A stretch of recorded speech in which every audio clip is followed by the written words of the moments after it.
Hi my friend, in this video we're going to be making underground tech house bass inspired by Josh Butler's song Cedar. And we're going to find out if we can do this in under 25 minutes by using the 80-20 rule of tech house bass production.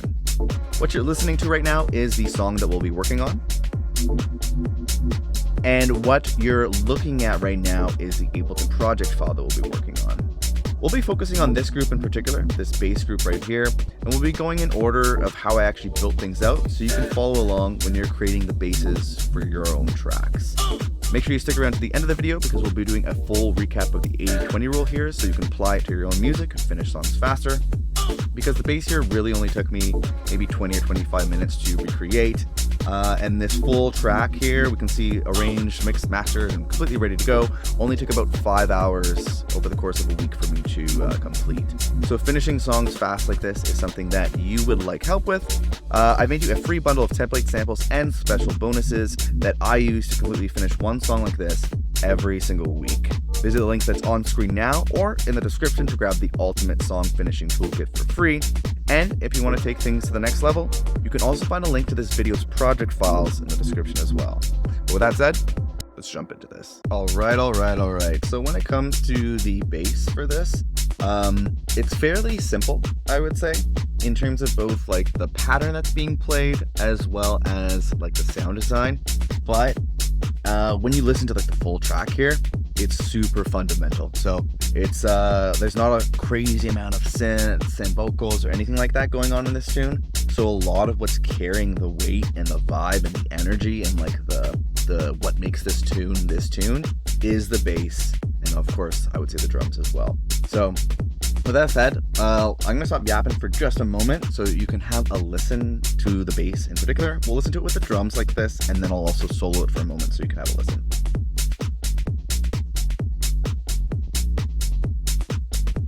Hello?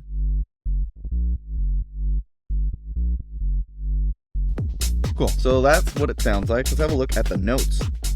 This is what we're looking at here.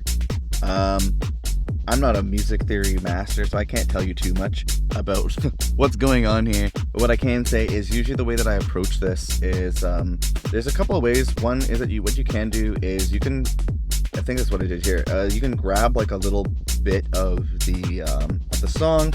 I would usually press Command J to consolidate this, and then what you can do is you can then drag the song into an empty MIDI section and select melody. And then what like Ableton will do, which is super cool, is it'll like listen to that and try to create the notes for you. So let's take a look at what that will create for us. As you can see here, it's similar.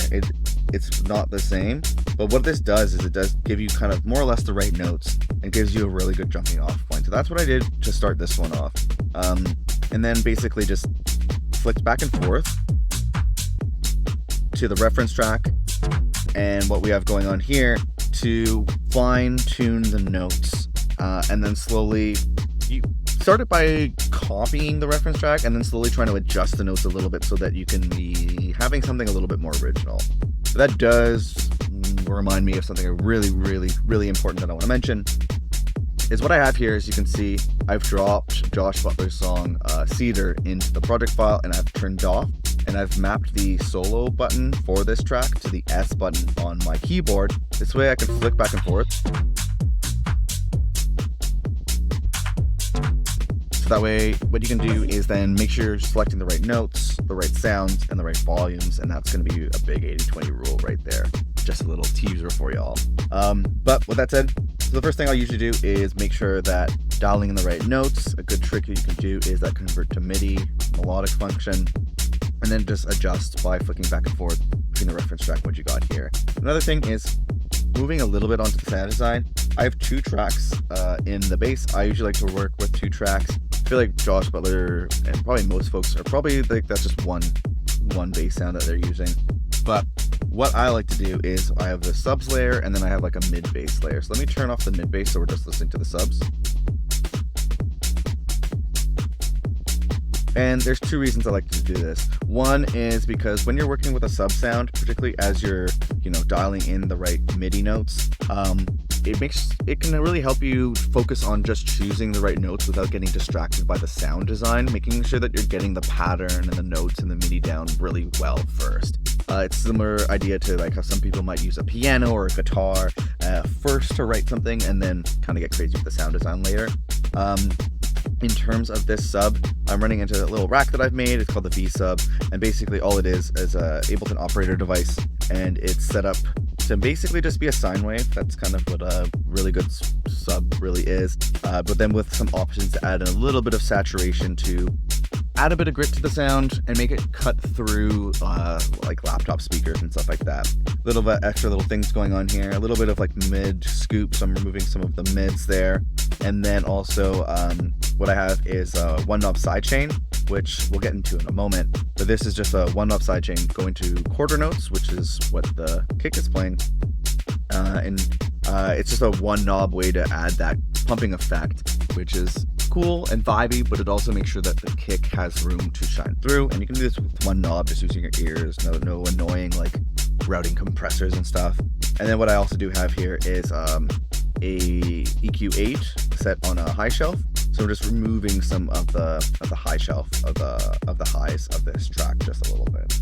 Then what we're running into is this mid bass layer. So let me turn it on for a moment and we'll have a listen to it. Solo it even. So it's subtle. It's adding kind of a little bit of like mid-range, like grit and like some kind of character and vibe to it, which I like having it separate like that. You could, in this instance, I'm using a bass guitar, but before we get into that, I should mention the patterns. So how I'm taking care of the MIDI in this approach, you'll notice there's nothing in here.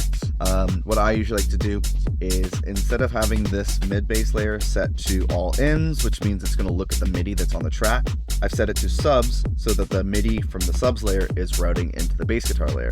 This way, you don't have to like do any copy and pasting or anything like that. And if you make any changes to the main bass layer, you don't have to do extra copy and pasting, making sure that you're also getting it onto the mid bass layer. So it's just a nice little efficiency trick there. Then what I usually do have here is this pitch device. This will allow you to easily push up the mid bass an octave or push it down an octave, just in case if what the sub layer is playing, it sounds good on the sub layer but sounds too high or too low on the mid bass layer. You can make a quick adjustment here without having to play with any MIDI. Then I'm running into this device here, which is a little Ableton sampler device where I sampled out like a bass guitar sound in a VST that I really liked but didn't want to keep loading up the VST. So I just kind of created a little sampler device for it. So if you want to grab this, you can in the project files. Adding a little bit of the circuit SMP saturation, driving that up by about 7 decibels. And I think I'm bringing down the sustain on this a little bit, which is helping it kind of blend in a little bit more with the sub by being a little bit tighter. Then we're running it into the standard channel strip that I have. So what we're doing is we're removing a bunch of the lows at about 167 hertz. This is super important when you're doing multi-layered basses. Especially you will want the sub to kind of be taking care of a lot of the low end. And then so what you'll want to do on your mid bass layers is remove a lot of that low end, so that way it's not overlapping, creating like too much mud and overlapping frequencies and kind of sounding like crap. This way the sub layer is completely taking care of the low end, and the bass guitar layer, or the mid bass layer rather, is taking care of like that mid area and like the character, and you can adjust and play around with the sound design of that mid bass without worrying about it affecting your low end, because your low end's happening from another track. Then what I'm doing here is I'm removing a whole ton of the highs. If we turn this off, it's like, comes out a lot. I kind of like that too, so I might play with that in like when I like maybe turn this into an original tune to release. But the idea here is just to kind of tame some of the low end, so that or tame some of the high end to taste, so that it's not coming up too much and it's just kind of adding something to the bass, that cool gritness. And then I am also running into this width plugin. This is a free plugin from Polyverse called Wider. Basically what I've done here is just mapped the key functions to an Ableton rack. That way I don't have to keep opening up the plugin and getting distracted by it. I can just dial things in by ear to taste and just move the heck on. Really good way to mix as you go by having like your own little channel strip, something like this. And what we're doing here is pushing the mid bass sound a little bit to the left and right, making it a bit more stereo and making room in the middle for like the sub to shine through. So just kind of adding to the bigger picture of the sound here, of the bass sound. And then lastly, some of this one knob sidechain, which is similar to what was baked into that V-sub one, which is just an Ableton shaper device, kind of going this LFO tool looking shape, running at quarter notes, which is what the kick is playing. And this is just mapped to be ducking down like just simple volume basically. This way you don't have to do any compressor routing, play with all this kind of stuff. You just have this one device. You can dial in the compressor, the sidechain to taste, and this is going to add a cool pumping sound to that bass layer and make sure the volume is ducking out when the kick hits so that the kick can shine through. And then we're just using a little bit of this Ableton saturation device, which is just Ableton saturator, mapped again to this device. That way it's just simple, don't have to look at it's not a complex UI, but it just simplifies things, makes it so you can just do quick one knob movements, trust your ears a little bit more than your eyes, and just be really quick. And what we're doing with the saturation is adding a bit of fullness to the sound. That's pretty much a good look at, I would say, the bass sound. Again, it's not overly complex. I think my creation compared to the original, I feel like there's more of like an analog bass sound going on, so probably less of the bass guitar sound. And I think one thing I wish I would like to fix is like the articulation. Mine sounds a bit more like the notes are being sustained and held longer, where in the original tune they sound a bit tighter. So that's something that I would like to fix in future versions of this. And if you're kind of recreating this too, something that you might want to think about, trying to maybe figure out how you can tighten up the bass a little bit. That said, let's jump into a overview of the 80-20 rule for this bad boy. You can apply everything that we've been learning here in a really concise way to your own tracks. Before we jump into that, also want to quickly mention that this video has been sponsored by our good friends over at Rocket Powered Sound. They helped us out by hooking up the kick sound that you're hearing right now, as well as some of the claps. So some of the pretty fundamental parts of this drum groove have been hooked up from some RPS sounds.